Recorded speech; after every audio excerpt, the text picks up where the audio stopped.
ஒரு தனி நபருக்காக ஜாம்நகர் விமான நிலையத்திற்கு சர்வதேச அந்தஸ்து வழங்கப்பட்டுள்ளது அதிர்ச்சி அளிப்பதாக மதுரை எம்பி சு வெங்கடேசன் தெரிவித்துள்ளார். மதுரையில் செய்தியாளர்களிடம் பேசிய பொழுது அவர் தெரிவித்த கருத்துக்களை சூப்பர் பைட்ஸ் பகுதியில் தற்பொழுது பார்க்கலாம்.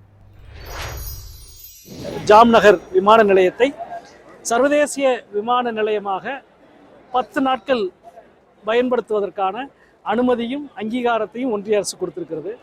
இது அதிர்ச்சியாக இருக்கிறது. அதாவது மதுரை விமான நிலையத்தை சர்வதேச விமான நிலையமாக்க தொடர்ந்து 10 ஆண்டுகளுக்கு மேலாக மதுரையினுடைய அனைத்து அமைப்புகளும் கேட்டுக்கொண்டே இருக்கிறோம். மதுரையினுடைய நாடாளுமன்ற உறுப்பினர் என்ற முறையில் நாடாளுமன்றத்திலே நான் பேசினேன்.